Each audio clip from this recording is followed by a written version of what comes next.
এই জন্য আমরা রমজানের আগে থেকে সেই প্রস্তুতি নিচ্ছি যাতে রমজান মাসটি আমরা ভালোভাবে কাটাতে পারি। আপনারা জানেন যে সাম্প্রতিককালে ঢাকা শহরসহ বিভিন্ন দেশের বিভিন্ন অঞ্চলে চুরি, ডাকাতি, ছিনতাই এই অপরাধগুলির প্রকোপ বৃদ্ধি পেয়েছে।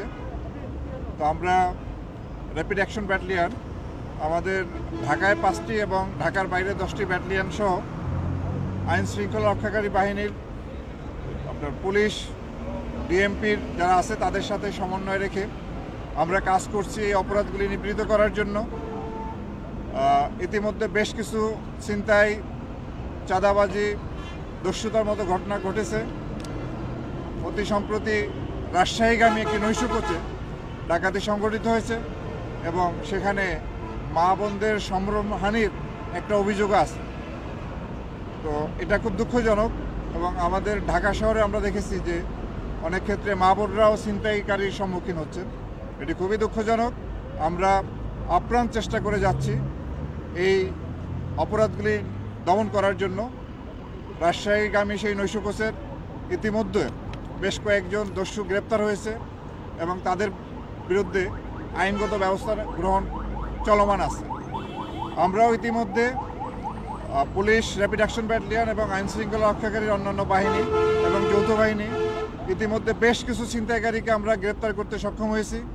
এর মধ্যে উল্লেখযোগ্য, আপনারা জানেন যে গত কয়েকদিন আগে মোহাম্মদপুর এলাকা থেকে কবজিকাটা আনোয়ার নামে এক ভয়ঙ্কর এক সন্ত্রাসীকে গ্রেপ্তার করা হয়েছে এবং তারও পূর্বে মোহাম্মদপুর এলাকায় যে জেনেভা ক্যাম্প নামে পরিচিত জায়গা, সেখানে দুটি বিবাদমান গ্রুপ যারা সেখানে চাঁদাবাজি, সন্ত্রাসী কার্যকলাপে লিপ্ত ছিল। একটা হলো আপনার চুহা সেলিম আর একটা হলো সোহেল।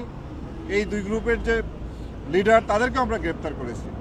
বাট তারপরও আমরা এই ছিনতাই পরিস্থিতিকে আশানুরূপ পর্যায়ে নিয়ন্ত্রণে রাখতে পারি নাই। এই জন্য আমাদের এই প্রচেষ্টা চলমান আছে। আমরা আমাদের ব্যাটালিয়নের যে আপনার টহল, সেই টহল আমরা বৃদ্ধি করেছি, চেকপোস্ট বৃদ্ধি করেছি এবং আইন শৃঙ্খলা রক্ষাকারী বাহিনীর সাথে সমন্বয় রেখে পুলিশ, ঢাকা মেট্রোপলিটন পুলিশ এবং অন্যান্য মেট্রো পুলিশের সাথে সমন্বয় রেখে আমরা আমাদের গ্রেপ্তার অভিযান জোরদার করেছি এবং আমরা গোয়েন্দা তথ্যের মাধ্যমেও তাদের গ্রেপ্তারের জন্য প্রচেষ্টা অব্যাহত রেখেছি। আমাদের এই প্রচেষ্টা অব্যাহত থাকবে। আমরা যে কোনো মূল্যেই আইন শৃঙ্খলা পরিস্থিতি ভালো রাখার জন্য, এই ছিনতাই, চাঁদাবাজি, সন্ত্রাসী বন্ধের জন্য আমরা সর্বাত্মক চেষ্টা করব। তবে আমরা যে বললাম যে ইতিপূর্বে প্রায় বেশ কয়েকশো ছিনতাইকারী গ্রেপ্তার হয়েছে, বাট এরা আবার অনেকে বেল নিয়ে বের হয়ে আসছে। তো আমরা এই বেল নিয়ে বের হয়ে এসে আবার তারা সেই ছিনতাই কাজের সঙ্গে জড়িত হচ্ছে। তো আমরা এই ক্ষেত্রে যারা সরকার পক্ষের আইনজীবী আছেন তাদেরকে অনুরোধ করব যে তারা যেন বিজ্ঞ আদালতে এই ছিনতাইকারীর তাদের কার্যকলাপের যে ভয়াবহতা, এরা জনজীবনে কি পরিমাণ অশান্তি তৈরি করে, এই বিষয়গুলো যাতে তুলে ধরেন এবং যাতে বিজ্ঞ আদালত সিদ্ধান্ত নিতে পারে জামিনের ব্যাপারে এবং তাদের বিরুদ্ধে যে মামলাগুলি আছে সেগুলিও সুষ্ঠু তদন্তের মাধ্যমে আমরা তাদেরকে বিচারের সম্মুখীন করব। আমরা আবারও আপনাদের মাধ্যমে এই নগরবাসী এবং দেশবাসীকে আশ্বস্ত করতে চাই যে আমরা প্রাণান্ত চেষ্টার মাধ্যমে এই অপরাধগুলি আমরা দমন করব। সেই ক্ষেত্রে আপনারা আমাদেরকে সর্বাত্মক সহযোগিতা করবেন। এই ধরনের অপরাধ সংঘটিত হলে সাথে সাথে আপনারা নিকটস্থ থানায় অভিযোগ করবেন যাতে আমরা এর তদন্ত খুব দ্রুত শুরু করতে পারি এবং আপনাদের কাছে যদি কোনো ভিডিও ফুটেজ, কোনো মোবাইলে যদি কোনো সাক্ষ্য প্রমাণ থাকে সেগুলো আমাদের দিবেন যাতে আমরা এই ক্রিমিনালদেরকে আমরা যাতে গ্রেপ্তার করে তাদের আইনের আওতায় আনতে পারি।